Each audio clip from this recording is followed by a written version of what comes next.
Coming up next on the Jeff Crilley Show, we're going to talk to a serial entrepreneur about his painting business and why his business is booming. That's just ahead.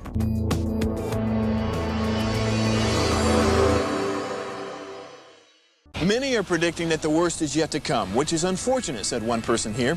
Until now, they've enjoyed the reputation of being the nation's icebox. Watched a burglar in his home this morning by webcam. As a journalist of over 25 years, stories are what make my world turn. Reporting live from the Dallas newsroom tonight, Jeff Crilley, Fox 4 News. But in 2008, I took the jump from my familiar life and started a PR firm from my home. We're talking about anyone with a camcorder like the one I'm using becomes a television network. We started slowly growing the company, and we now have over 100 clients, and we've branched into the world of live digital broadcasting. I now own 8 different TV studios and have a huge team, and the stories that I now get to share are sometimes the most important of my life. Life has a funny way of coming around full circle. This is the Jeff Crilley Show.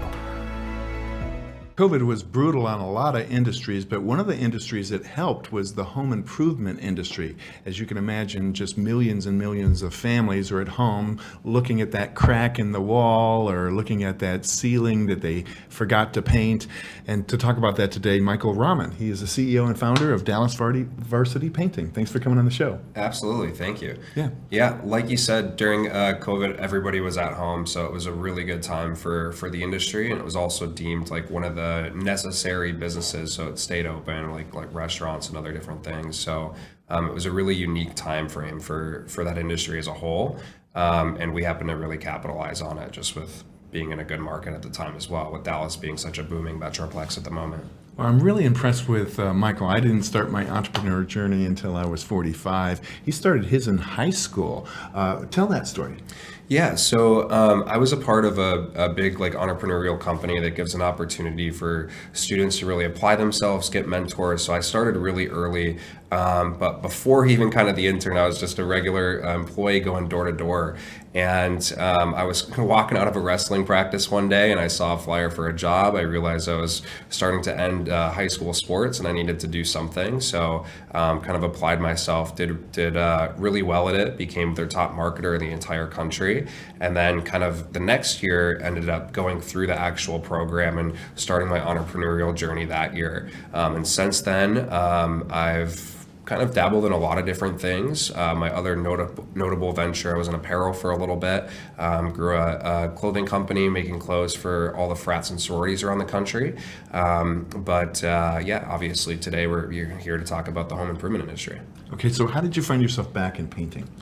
So to be honest, I was just a little bit bored. I had signed a non-compete from that industry and had a lot of experience in this one. So thought, what could I do to just kind of apply my time a little bit, and came back into this. And once I started going around the Dallas neighborhoods, I just realized I really liked getting involved in the community. I had just moved here just a few months previously. I moved here at the start of 2020 and I started actually the week before COVID hit. So, but once I started kind of going out and starting to get involved, I saw a lot of personal benefit from getting involved in the Dallas communities and a lot of enjoyment for starting to figure out, where I might want to really kind of settle down in the area, and just loved it. We're going to show one of your projects, and I want you to describe this for us. So as we put this on the screen, tell us what we're looking at. So this is a house in Flower Mound. It's like 23,000 square feet. I think air conditioned, around 17,000 square feet or so. But it's for one of our bigger clients. Obviously not all homes are like this.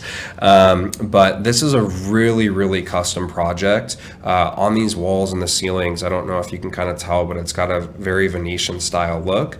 And this is a custom paint, glaze, and then stain over the top of it. So it's super, super detailed, really hard to do. Actually, 3 companies before us got fired from it. So it's above a lot of people's kind of skill levels. Sure. But that's a very high profile project, and a lot that goes into that. Yeah. And homeowners can be very picky and yes, and micromanage projects. So you have to have one of your gifts clearly is your ability to communicate, and so your ability to smooth over rough patches patches with clients, I'm sure helps as well. Yeah, and I think that one of the biggest things about having a successful home improvement company, there's really two parts to it. One is the quality of work, but the other is the customer service. Because if you're going into, especially with residential, somebody's home, they need to feel safe and secure with you. So if you're going in there and they don't feel that, you're naturally going to have issues.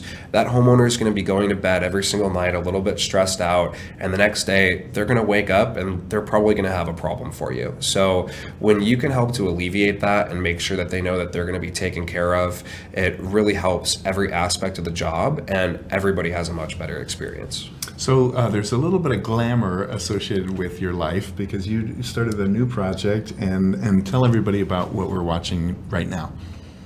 This is what again? Okay, so this is a mansion over on White Rock Lake, and this was used for a very notable TV show, Queen of the South, for a lot of the home.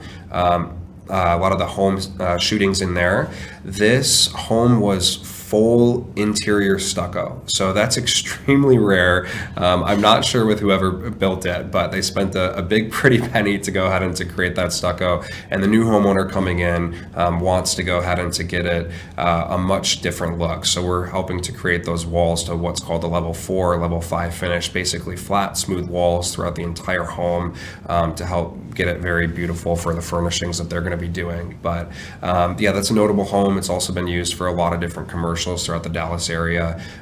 Very, very nice house over on White Rock Lake. No kidding. So it'll be exciting to watch it on TV and say, hey, I did that. Well, definitely. Give some advice to young entrepreneurs watching this right now. What would you advise them to do? I mean, is it go into a field that you love or go into a field that's lucrative? I think that the biggest thing, especially when you use the term young, I think it's really important to go get a lot of experience. A lot of young adults have no idea what they want to do, and they might know some things that they like, but the reality is that it's really hard to experience a lot of life at a very young age. So there's a really good chance that the things that they're going to find themselves enjoying and liking to do are going to change. But what's really important is that you start young and you start to develop certain skill sets that are going to be transferable across any industry, any business that you're going into.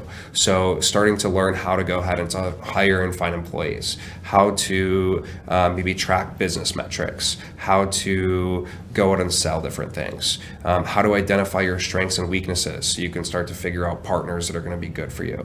There's a lot of different things that are going to be applicable to any different business that you're in.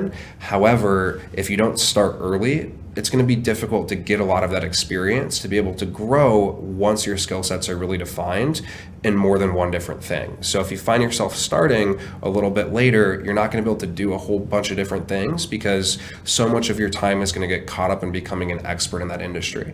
You can't really take shortcuts in that part. It's going to take you probably 5 or 10 years to really become an expert in a certain field. So if you want to be in a certain field, you're going to have to put the time in. There's no shortcuts for that. Michael, thank you so much for coming on the show. We're going to end with his website, which is dallasvarsitypainting.org. Thanks for coming on the show. Absolutely. Thank you for having me. That's it for now. We'll see you next time.